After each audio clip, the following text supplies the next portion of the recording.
Here's some storage tips to keep it fresh longer. Store cut fruits and vegetables in the fridge. Place in reusable containers. Keep bread in the freezer for longer storage. 40% of food in the U.S. goes uneaten.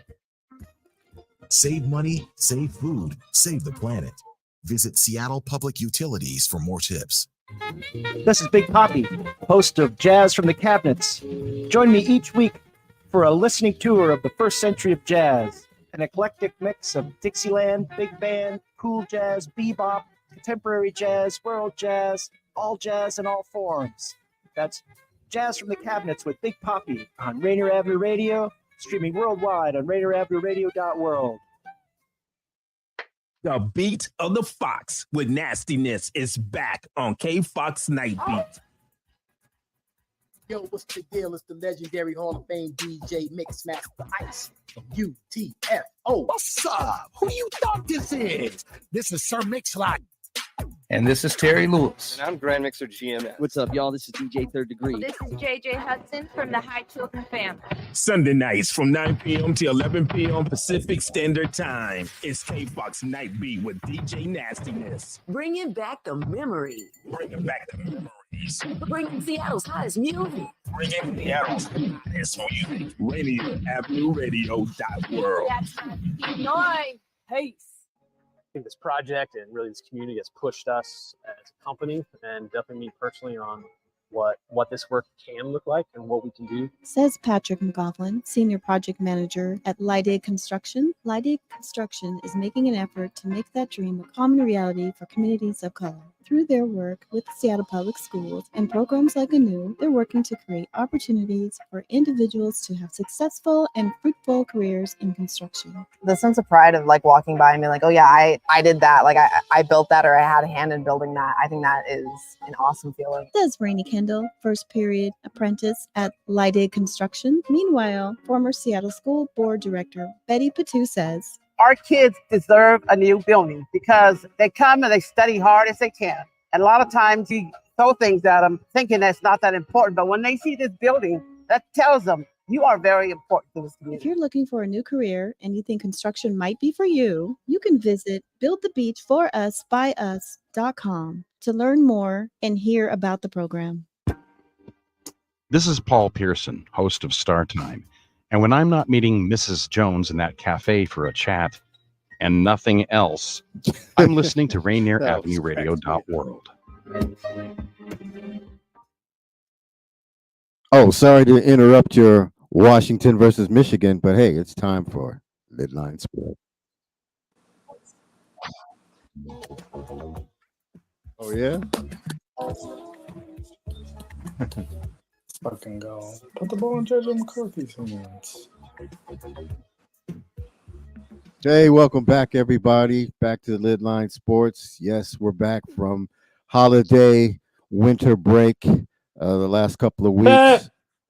Hey, what's up? Oh, yo. I haven't seen you. I feel like I haven't seen you in a year.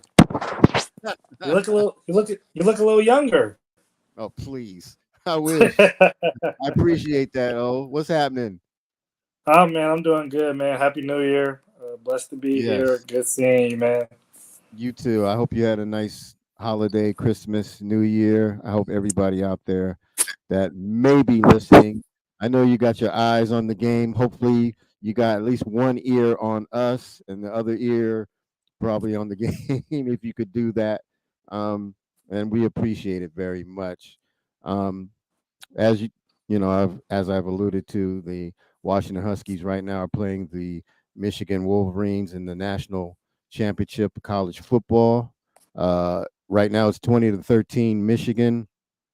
Boy, man, I tell you, the way Michigan started, you thought it was going to be one of those Georgia TCU 65-7 games, huh? I didn't get to see the first half. We had practice today, so okay. I didn't get to start watching until UW got a stop and then came down and scored. So from what I've seen so far, it looks like the defense is woken up. UW's starting to move the ball down the field much better than what I was hearing in the first half. they're giving themselves a chance now. That's all you can ask for. Yeah, UW's unfortunately they've given up. They gave up 2 touchdown opportunities from themselves. Michigan scored. You can thank Mr. Donovan Edwards. He had one 46-yard TD run, and then on the first series, and then the very next series, he took the first play and ran it 41 yards. And then after that series, Blake Corum ran for 59 yards on a run. He didn't score, but and they only held him to 3 at that time. But man, I tell you, it sure wasn't looking too good. Huskies were looking like the Seahawks defense, against the run. But the Huskies, as they've been doing all year long, in the second half, and fortunately, it actually started in the second quarter. They started to tighten up and lock down a little bit on the defense. So hopefully, if it wasn't for that turnover, hopefully, Washington would still only be down 17-13, or maybe even tied, if Penix hadn't throw that pick, even though I was listening on the radio when it happened.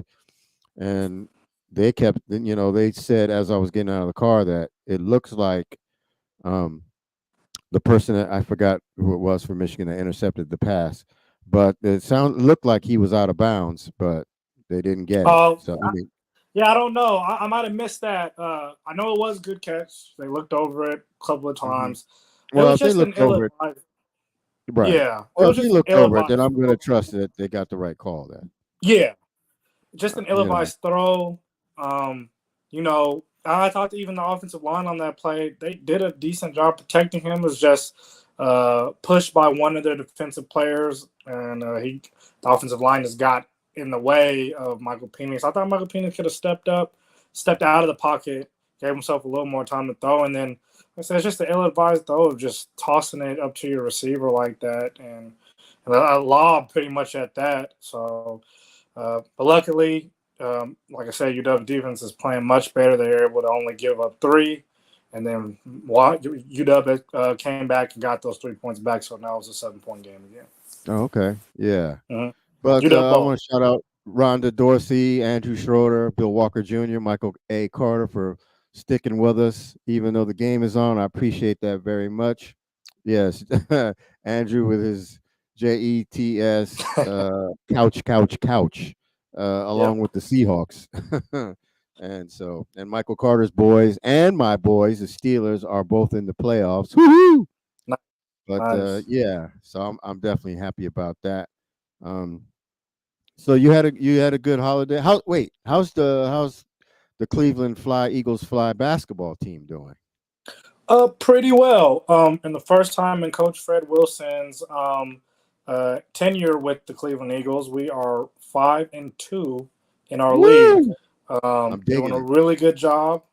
They put together a really good win against Franklin on the night that we retired CJ Ellaby's jersey, Cleveland High School legend. Oh, I bet that was a night to remember.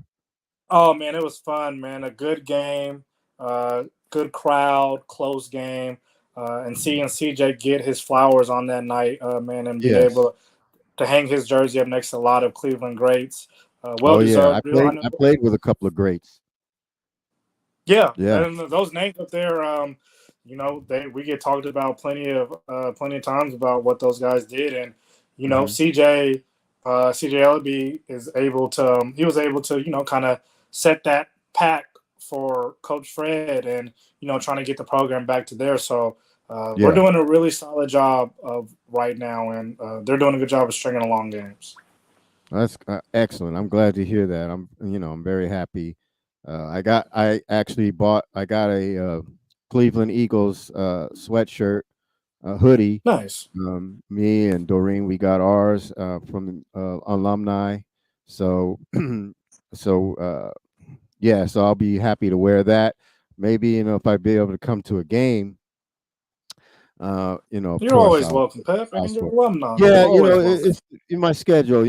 I get up so early in the morning. It's kind of rough, but I got to come to at least a Friday game, right? I mean, come on, I got to get out there and support you and meet Fred. So I mean, go Fly Eagles fly, right? Do you guys say that at all or Yes. no?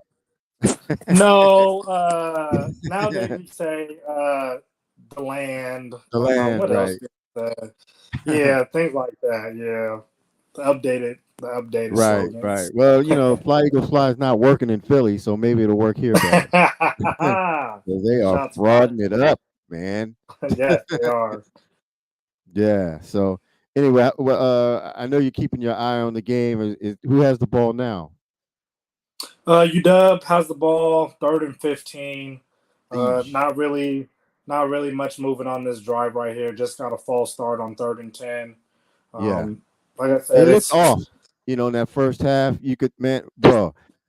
Odunze had oh my God, he had broke open and Penix just missed it, and it was just, man. I mean, that would have been 6 right there. Incomplete pass. Incomplete pass, 4th and 15. Yeah, they just seem off. As well as they started against Texas offensively is just as off as they are today. Yeah. So they got it, man. Hopefully they can get it together. But look, at least they're not getting smoked. At least it's not 40-13. I believe that these are the 2 best teams in college football. Right. So do I. And it's shown, like I said, it's a close game. It's a good game. Michigan got off to a solid lead, but UW is adjusted. Those are what elite teams do. So just got to be able to capitalize now. It's just a shame that UW can't get their run game going, because Dylan Johnson's hurt, and you can't, it's hard to expect Tybo Rogers, a freshman, to come in a national championship and get it going. It's not like it can't be done, but it's hard to expect that. So anyway, all right, we know the game is on and everybody's keeping track of it. So I'll just move on to some other stuff real quick. Oh, let's talk a little NBA real quick. Yeah, it's been so long. I mean, yes, and we've been off for a little while, and so and as a matter of fact, it was me and Michael on the last show of the year. So let's get into some NBA. I see that the Warriors seem to be struggling, right? And Draymond's back, he'll be back soon. I heard the rumors. He put it out that he was thinking about retiring. He got with Adam Silver, and Adam Silver says, "Don't make a rash decision. Just whatever." So whatever that BS conversation went. So it's all trash. It's all BS. And, I kind of have a theory, about the Warriors, Pep. So we know GM Bob Myers stepped down this offseason. Yeah, I want to get into Bob Myers here in a bit. Yes, go ahead. And to me, it seemed like the front office and ownership and him were on 2 different pages. And what I look at it as that Bob Myers wanted to keep Jordan Poole, get younger, possibly see what's out there to get more younger players with this team instead of being more focused on the big 3. I don't think that he had, and I know that Mike Dunleavy's first move was going to get Chris Paul, but I don't think that. I think that Bob Myers wanted to go in a more of a younger route, because at the end of the day, the Warriors are going to move on at some point from this big 3. I think also proven Klay Thompson he's never going to be that Klay Thompson ever again. Draymond Green is a year older. And it's not just that they're just not good enough, but like I said, the big 3 is not who they once were outside of Steph Curry. Well, Ronda says they don't have CP3 now. They got rid of him, or what's going on? No, so he fractured his hand when he's hurt. Oh, okay. I missed So that. he's going to be out for 4 to 6 weeks. It's going to be interesting to see. Yeah, it's going to be interesting to see. Doesn't it seem like around, I don't know, maybe usually around January, February. March. Yeah, something always happens. He gets hurt, and then he tries to make he gets back by playoff time, blah, blah, blah, whatever. All right. Yeah, and like I said, like I just said, you call a spade a spade. I just don't think they have enough. And yes, a lot of people are getting on Steve Kerr, kind of rightfully so. It seems like just like with him and ownership, it seems like they're putting so much into allowing the big three to be them. You have Moses Moody in and out the lineup. You have Jonathan Kuminga, who can get clutch minutes even when he's playing well. You're relying so heavily on the guys who may not be getting it done right now. And if you're going to live and die with that, like I said, I kind of get why maybe if that's the reason why Bob Myers stepped down, because I don't think he wanted to be the guy who orchestrated that decision. And as of right now, if that was the case, Bob Myers looks right. This team is just getting older, and the young guys that they got, they're just not getting utilized like they should.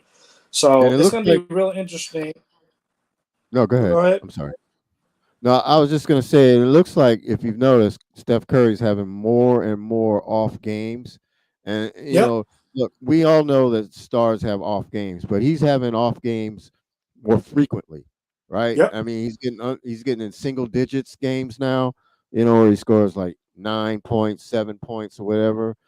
So is that because he's not in sync with these guys, or is he getting older, or is he hurt? What do you think is going on with that? No, I just think it's, you know, when you got other guys who's not making shots, it's easy to throw so many different bodies and coverages at Steph Curry and allow just the others to beat you. And then, frankly, I mean, he's just missing shots that he used to make in his career, honestly, when I watched the Warriors play. But like I said, he is the only 20-point scorer on this team. If I'm coaching these guys, I'm loading up on Steph Curry as well. I'm making them take those tough threes, and I'm living with it. And that's just what's happening. And those guys, especially Steph and Clay, they're going to live and die by the three. They don't have an inside presence. They can't guard inside, and they're much smaller than ever now. So they're getting killed on the offensive glass. It's just they have trouble all over the place. So it's going to be interesting to see what they do on trade deadline. You're starting to hear the name Zach LaVine float around. But I don't know if it's going to save their season this year. And whatever happens, this summer is going to be really interesting for the Warriors this year. Zach LaVine, but he's not going to help you inside, and they've already got outside, you know, Clay. Unless what are they going to give up Clay? Right? I mean, you're getting the same type of player. You know, yes, LaVine is younger, and you already know, and most of the audience out there knows how I feel about Zach. I mean, he's a homeboy. Exactly. You know, so there's no question, you know, I got an allegiance and admiration for our hometown guy. But I'm also realistic. I mean, if the Warriors were to get him, what are they doing? What are they getting him for? Because he's not going to help you inside, and he's just basically the same type of player, as far as an outside presence as Klay Thompson would be. So you already got that. So I don't understand what you would be trying to get. Now, I've heard LaVine being brandied about going to the Lakers, but you know what? You hear that about the Lakers and everybody, it seems. You know, I think I've heard your name. I think the Lakers was looking at you for a hot second. But at least I saw you on the Cleveland sideline and say, "Hey, man, who's that guy?" You know, shoot, you know. And I'm glad you brought that up too. Yeah, the Lakers are having woes since winning the play-in tournament, but right. I respected what Darvin Ham said after the last loss, when he basically was telling Laker Nation fans and Lakers team to relax. Like, this is a long season.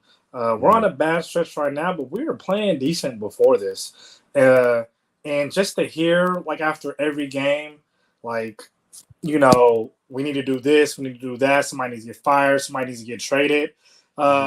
It's just like, it's not fair to him, but at the same time, Darvin Ham has to understand this is what you take when you take a job like this. It's going to be every day that the media is in your face after every loss and magnifying it. That's just what happens with the Lakers. So he has to understand that as well. But I'm not really panicking with the Lakers. They've been in and out. Some guys have been in and out the lineup. LeBron is a year older, so somebody needs to step up for those guys, I will say. But I don't know. I'm not necessarily just on the horn thinking like we need to go get a big piece like right now. Like I'm not panicking. That's Right. just me though. So There you go. we'll see. Yeah. The only team. Go ahead. Nope. Go ahead, bro. The only team really, the only team on, I guess on the Eastern Conference side too. The only two teams that I've liked consistency wise, the OKC Thunder, amazing, doing a great job. That young team, man. Like I said, this is you take those steps, and as a GM, you can only dream that everything that you put in over the last 5 years gets to this point. They're a player away from really competing for a championship in my eyes, Pep. You got your superstar player in Shai Gilly. You got a potential all-star and underrated young player in Jalen Williams. The young players that play the role on the team, man, those guys, man, they bring it every night. And that's a team you just don't want to play in the playoffs. I'm not going to say that they're necessarily contenders yet, but I like what they're doing. And then the other side, yeah, you said it. The Boston Celtics, they're starting to really click. They can just get guys, more consistently healthy on the court. I don't like missing 2 games here, missing 1 game here. But I also like what the 76ers are doing as well, too. I know that, what's his name? Joel Embiid missed a few games, and that kind of hurt him a little bit. But I really like the 76ers. And it's funny to see the Bucks at 25-11. It's a nasty 25-11, Pep. And I say that because they're one of the worst defensive teams in the NBA. Damian Lillard is so they're winning games like 138, 129, and exactly. stuff like that. Okay. And we know that doesn't sustain when it comes to the playoffs. And Damian Lillard, even though he's averaging 25, he's had some really bad shooting nights. So if I'm them, I'm not feeling the greatest, even though I am 25-11. But Giannis said it right. We still have a lot of games to turn this around. But I'm liking the Celtics and the 76ers for sure. How do you like that trade with Toronto and New York? I saw the other day that R.J. Barrett had 37 for Toronto, so it looks like he's been able to get a little free reign, get a green light in his hometown team. So that's good. And then it looks like the Knicks cohesion is much better this season, and they play, and they're winning. Even after the trade, Anunoby's been playing well for them. So it looks like the trade's working out for both teams, which is what you like to see, right? When you see a trade, you don't want to see one team kind of like burning the other team, I like to see both teams do well when they make trades. I really like the trade, Pep. At first, I thought maybe the Knicks were giving up a little too much for OG Anunoby, especially when you think about, the possibility of Donovan Mitchell when he was available. And, you heard that they were reluctant on giving up RJ Barrett, and then you turn around and you make him available for OG. But I will say sometimes it's just about the fit. And whatever you have to give up to get that fit, OG Anunoby has fit in like a glove with the Knicks, because the Knicks haven't been that good of a defensive team this year. And that has been a complete 180 since OG has gotten there. I said, sometimes it just takes a piece to be the difference maker. And so far he has been that. And just like you said on the other end, RJ Barrett, now in a bigger role offensively with Toronto, maybe he does get to blossom and, work better out with Toronto. Now they got a young nucleus with what's his name? Scotty Barnes, who is blossoming into a potential all-star. RJ Barrett and then Emmanuel quickly. We'll see what they possibly get for Pascal Siakam if they move him, but I like what Toronto's doing as well when it comes to the young players. Yeah. And then the other big news, Pep, we got John Morant back. Yes. He looked really good with Memphis. They were starting to, make a turn. But we got some really bad games. Yeah. Yep. But we got some really bad news today for them. So John Morant, he's been out the last couple of games. Adrian Wojnarowski, ESPN, reported just an hour ago that he is going to miss the rest of the season with a torn labrum in his shoulder, and he's done. I'm sure that the Memphis will be in tank mode and try to get as best of a first round pick as they can. But it's it's just bad news because you thought that maybe that they would possibly make a push to get into that plan, and they were starting to look solid with y'all. So Yeah. speedy recovery for him. Man. Okay. That is terrible news, man. Yeah. Wow. Awful. Terrible news. Well, speaking of bad news, it's bad news and good news. The bad news is Detroit Pistons had a 28-game losing streak. Good news is they actually won a game before we came back on the air. So that because they were on a losing streak when we went off the air, and since we've come back, they finally won a game. So I'm glad of that. What is Detroit? Why are they losing so many games? I mean, look, I understand that there's bad teams in the NBA, but I look at the Pistons, and they should not be losing 28 games in a row, man. Come on. No. I mean, Pep, what's going on there? Pep, we remember that process, the process Philadelphia 76ers team. They're better than them.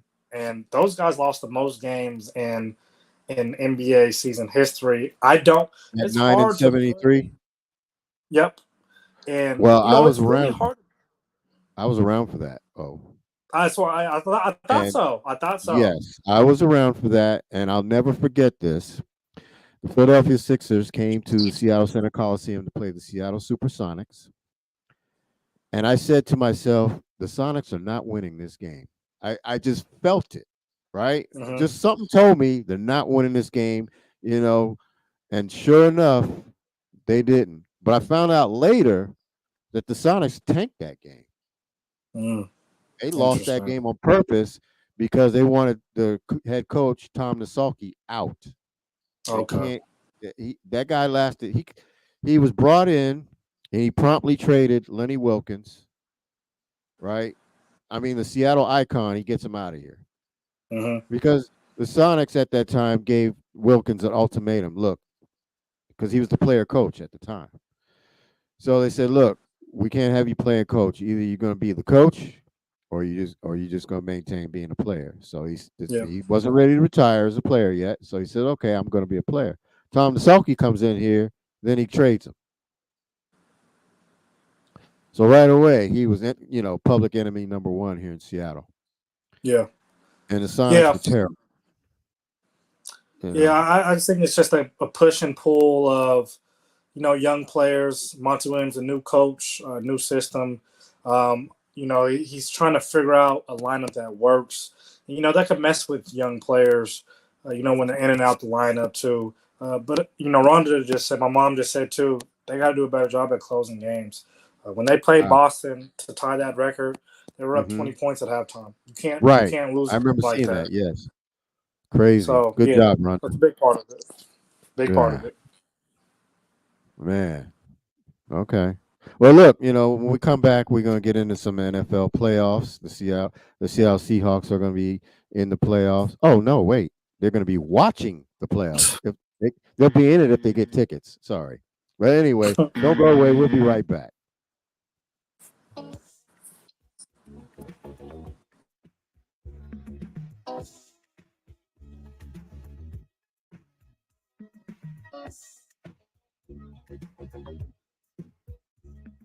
Rainier Avenue Radio, your community radio station will provide you with more information. Rainier Avenue Radio. Love food? Here's some storage tips to keep it fresh longer. Store cut fruits and vegetables in the fridge. Place in reusable containers. Keep bread in the freezer for longer storage. 40% of food in the U.S. goes uneaten. Save money, save food, save the planet. Visit Seattle Public Utilities for more tips. 1, 2, get down! What's up, big and little homies? This is Masvita Maraire, host of Seattle Sports Weekly on Rainier Avenue Radio World, your one-stop shop for Seattle sports. We cover preps, we cover college, we cover pro, we cover it all. Huskies, Mariners, Seahawks, Garfield, South, Roosevelt, Metro, King County. This is where you want to listen to for all the sports that's happening in Seattle. Seattle Sports Weekly on Rainier Avenue Radio World.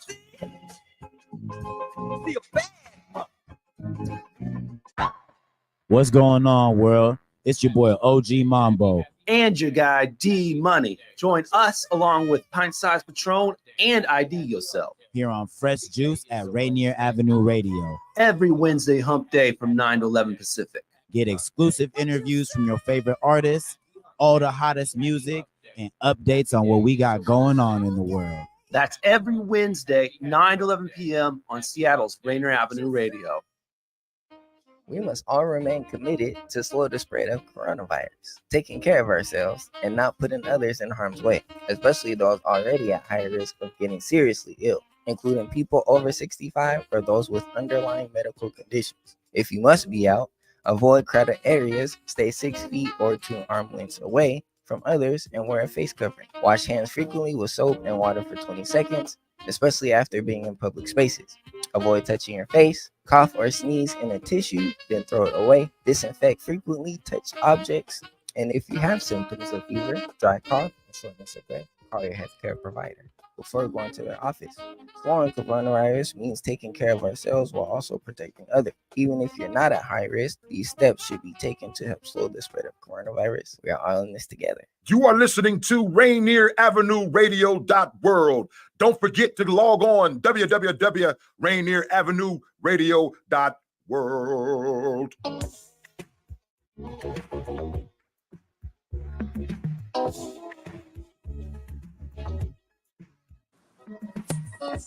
Welcome back to the second half of LidLine Sports. Thank you, everybody, for listening to us. If you just missed us, we were just talking about, of course, the Washington Huskies as they continue to play the Michigan Wolverines. The score, as I can see it right now, is still 20-13. We just discussed some NBA stuff. Now we want to get into some NFL since the end of the regular season was on Sunday, and some teams that thought they were going to be in are not in, and there's some teams that are surprised they made it. And I will start by saying the Jacksonville Jaguars thought that they would be in. They were rolling. They went into Pittsburgh several weeks ago, took their terrible towel and pretty much, disrespected it, I'll just say. And ever since then, they went 3-6. And by them losing yesterday, vaulted the Pittsburgh Steelers into the playoffs. Thank you very much. I'll take it. They gotta know, man. There's some mojo behind them terrible towels. You do not mess with the terrible towels, man. That came back to bite them, man. You don't do that. Hard. We all not really big Steelers fans. We know how their fans come, but you don't mess with the terrible towels, man. You don't do it. And another team that had mojo going at the beginning of the season or throughout most of it, right? The Philadelphia Eagles were 10-1 at one point, and then ended up 11-6, and did not win the division as they fell to second place, thanks to the Dallas Cowboys winning that division at 12-5. And so now we're going to hear all this, how about them Cowboys, and they're going to win it, blase, all over again. Yeah, thanks a lot, Philly. Some more frauds, Atlanta Fraudkins, Falcons, whatever you want to call them. They fired Arthur Smith. Did you see yesterday? Okay, so backstory: New Orleans and New Orleans and Atlanta played yesterday, and of course, New Orleans needed to win in order to have a shot at getting into the playoffs. They also needed the Seahawks and the Packers to lose. Only one of those happened. As a matter of fact, none of that happened because the Packers and Seahawks both won. But anyway, the Packers, since they won, they were in. So that knocked out New Orleans and Seattle. New Orleans and Atlanta played, and of course, New Orleans smoked the Falcons 48-17. However, they were up 41-17 near the end of the game, and were in victory formation when they handed the ball off to Jamal Williams, who led the NFL last year in touchdowns for the Detroit Lions, and had absolutely 0 touchdowns this year for the New Orleans Saints, and they got him one. And of course, Arthur Smith came running out at the, as the clock turned 0, yelling and cursing at Dennis Allen. You can hear him, right? Clearly, that was effed up, this and that and the other. And you can hear Dennis Allen saying, "Hey, look, I understand." But he was trying to explain to him it was not his decision to do that. His players went rogue on him and did that because they wanted to get Jamal Williams the football to score a touchdown. That's why they did it. It had nothing to do with, because they were supposed to be in victory formation. So look, I understand why Atlanta's mad about that, because when you're in victory formation, it's a foregone conclusion that you're gonna just kneel down, right? Well, on the other hand, look, man, this is NFL football, bro. And if you can't stop the other team, what are you gonna do? Call your mom and say, "Hey, they won't stop. They won't stop. Please make them stop." That's just the way it goes. That's exactly how I feel about that. I don't know. Maybe this is I agree with you. I just an old rule or that nobody, when you're blowing out, you just play the clock. I just think it's so stupid. I'm not saying that you're just trying to ram it down a team's throat, but we're just playing football. We got it in turnover. It's on the 1-yard line. It's the last game of the season. You're already we played well in this game, and I just didn't see the issue with it. And for the head coach to get mad about that, you need to be mad at your team for the effort that they put in that game. I just think it's one of the dumbest unwritten rules, especially in professional sports. If this was kids sports, I get it. These are all grown men. What do we practice for every day? We practice to play, not to not play because the score is ran up. Play, just like you said, play some defense, play better. Yeah, you made a great point, though. This ain't Pop Warner, right? If it was Pop Warner, there'd definitely be some fighting. Yeah, but he knew his job. Definitely Definitely uncalled for. But I'm gonna say, you know what? Arthur Smith knew he was gone, right? He knew he was getting canned, and they just made the score worse. And it just made everything worse for him. He already knew that he was done.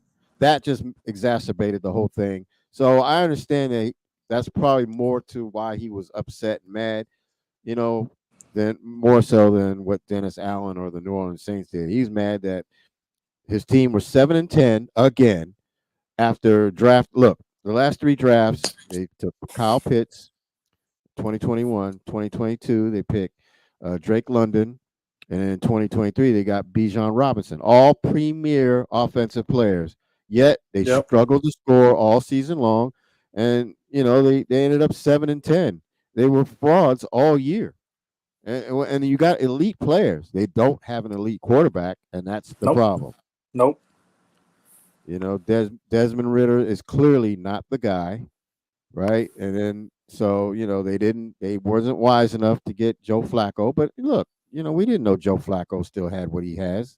So kudos to Cleveland for getting him and bringing that out on him.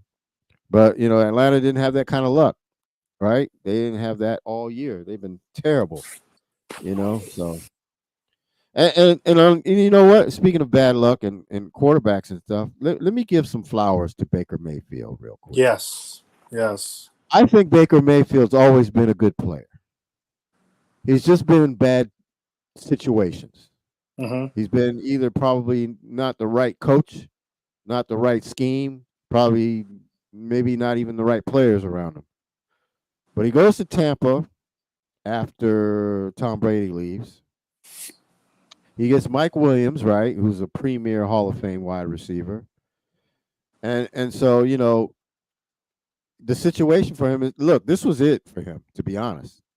If he didn't do it here, he was done. I mean, because he was the first number 1 overall pick a couple of years ago with Cleveland. We all know how that didn't work out. And, we saw all the commercials, which were pretty funny, progressive, But things didn't work out the way, you would think a first-round overall pick would work out. But now he's with the Tampa Bay Buccaneers. They finished 9-8, made the playoffs, won the division for the 3rd year in a row. First time that's happened for them. And, and even though they had a a weak game yesterday. They played, a weak opponent, fortunately, in Carolina, beat them 9-0. But the last few games, Tampa has really shown something, and I want to give shout out to Baker Mayfield. So maybe if he's not the comeback player of the year, I mean, well, he won't be because they'll give it to Flacco, and justifiably so. I was just gonna ask you that. Even though Flacco's only played not even half the season, which is remarkable. Yeah. So I agree. You got to give it to Flacco. But if it wasn't him, I would definitely consider Baker Mayfield's comeback player of the year. Just for that reason, though, you got to give it to Baker. He just did it for a whole season with a team that you didn't know what you're going to get after just losing Tom Brady and all that. And just like you said, if Baker Mayfield didn't get it done this season, he was done. So to have that type of pressure on you, Joe Flacco didn't really. I mean, yes, they're still playing for playoffs. But Joe Flacco wasn't going to be out the league, or like I said, he already was out the league. There's more riding on Baker Mayfield with this.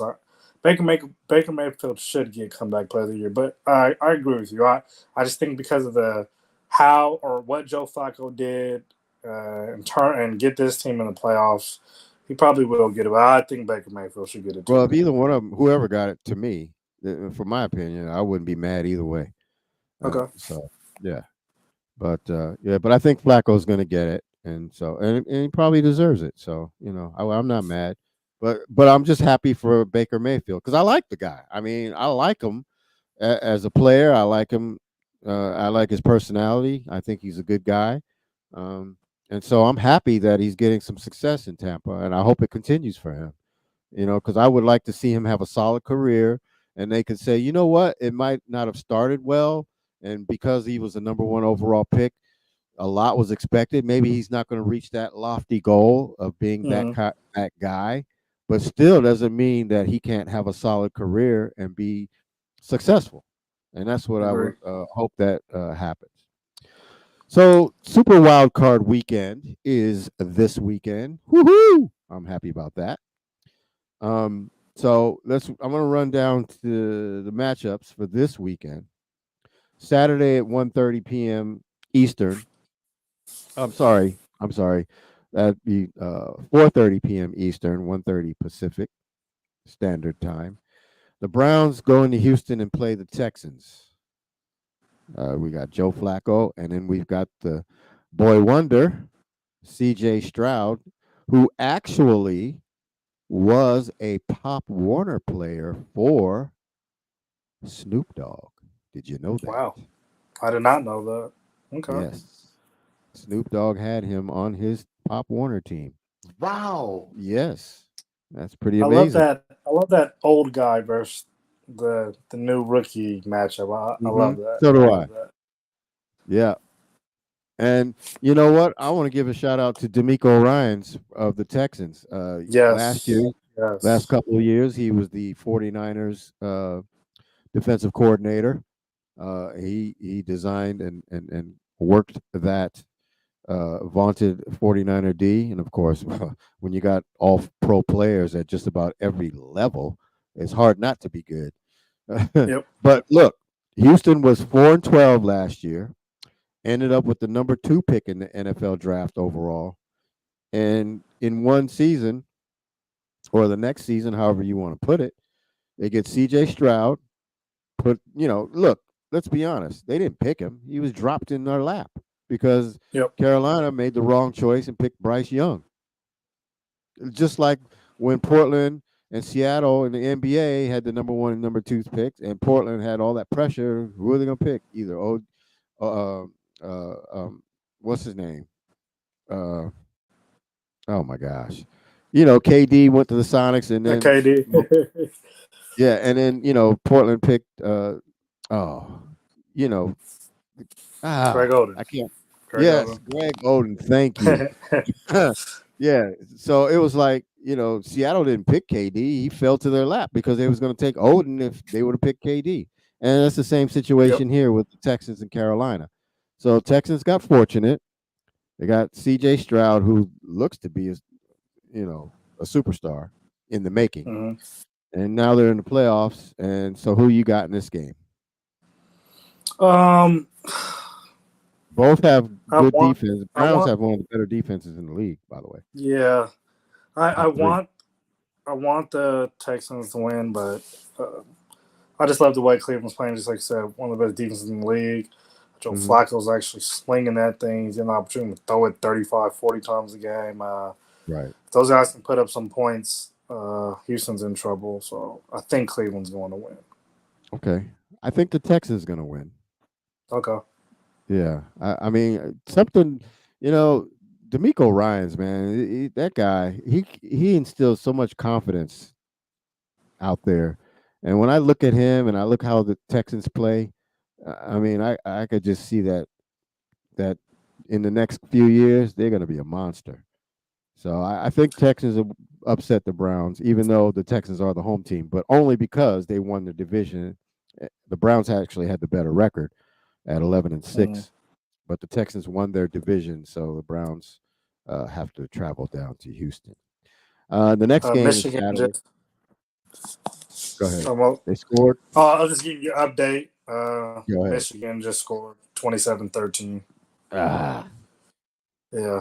All right. 7 minutes left in the fourth quarter. Yeah. I got the score pinned on my phone. Yeah, I see that now. All right. Okay, so Saturday, the next game at 8 Eastern would be the Dolphins and the Chiefs in Kansas City. Kansas City sneaks another home game in.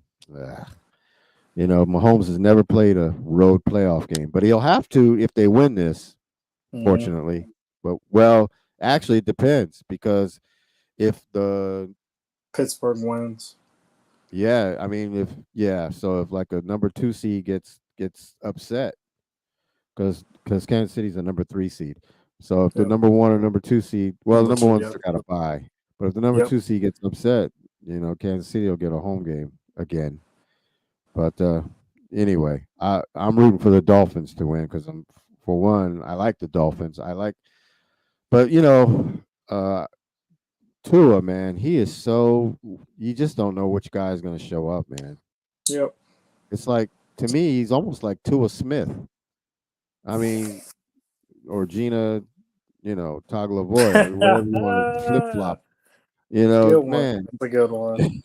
Because, man, one game he looks like, he's the best quarterback in the in the league right now, the way he's slinging. And then the next game or two is like, who is this guy? What is he doing?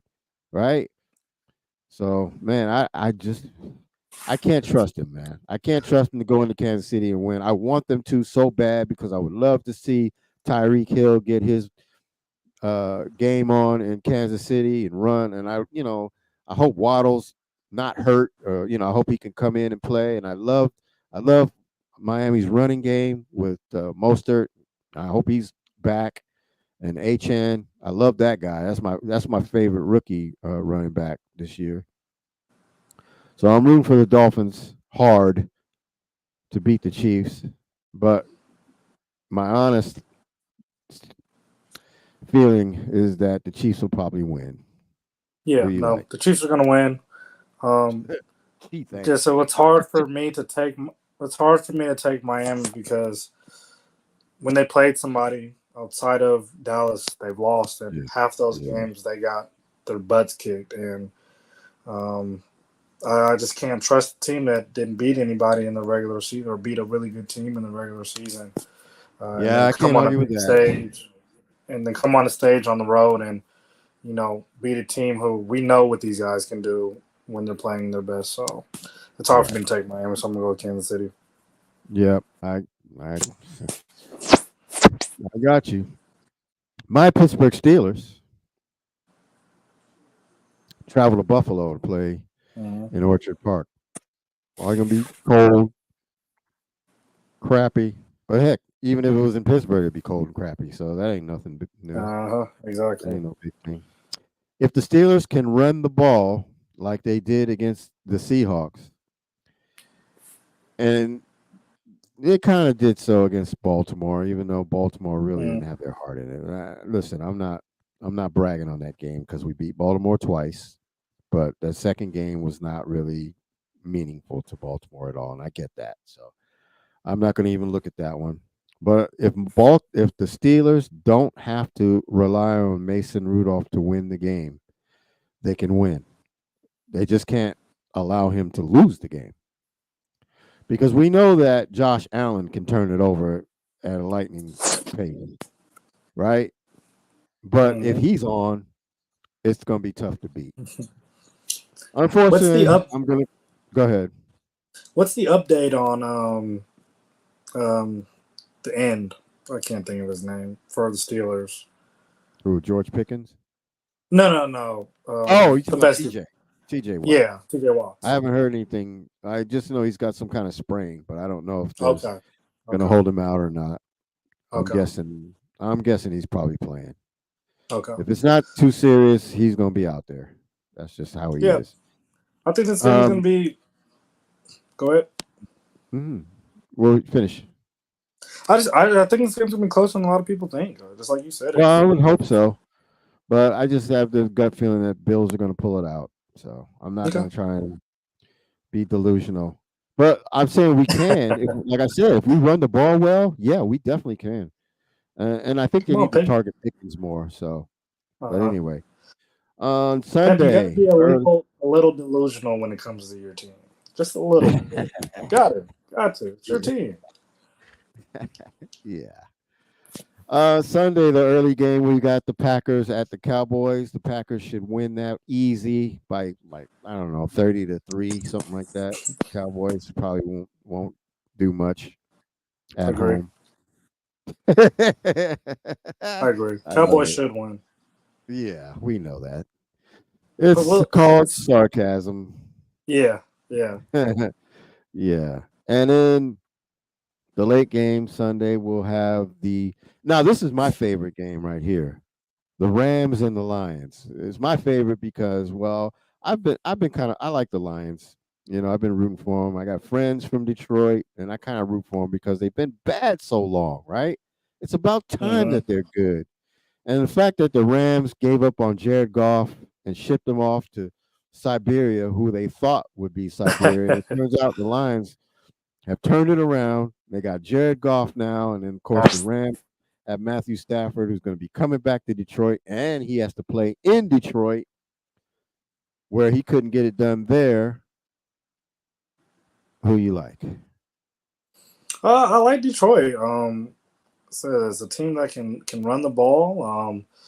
The Rams are playing good football right now, though. They've been here before. It's gonna be a close game.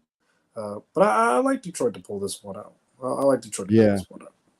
Yeah, I think it's going to be tough, though. Man, they got to be on their P's and Q's because the Rams. Yes. I think the Rams will be on their A game, and I love, of course, Puka Nacua had a great rookie season for the Rams. Maybe the running game might be a little suspect, and that's what might be holding them back. But their defense is still pretty formidable.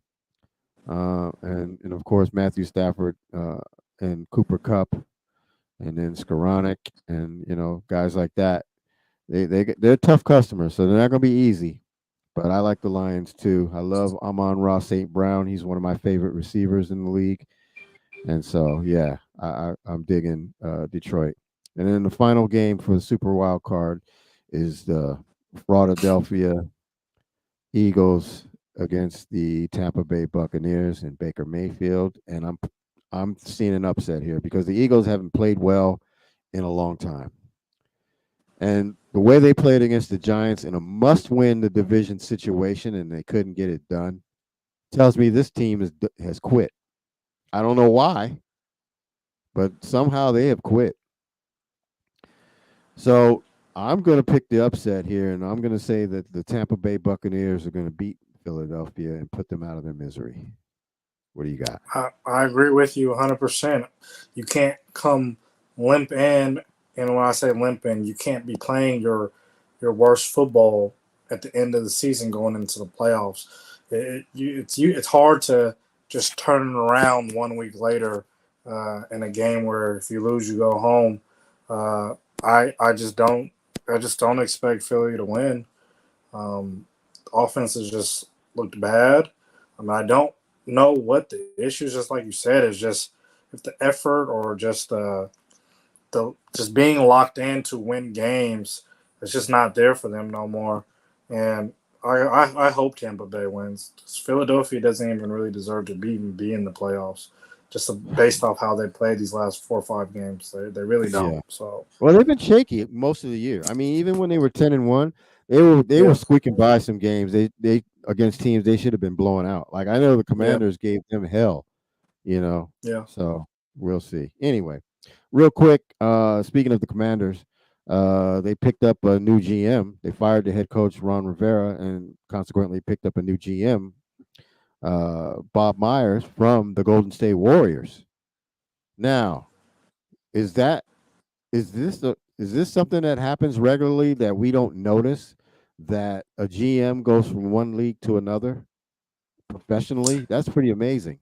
That he goes from the NBA with the Warriors, and then now he's going to be in the NFL with the Commanders. And of course, the Commanders has who as part owner? Magic Johnson. Yeah. So from my recollection, will Bob Myers actually be a part of the front office, or is he just helping them with finding a new head coach? That I'm not sure. I thought I read that he was going to be the guy, the GM.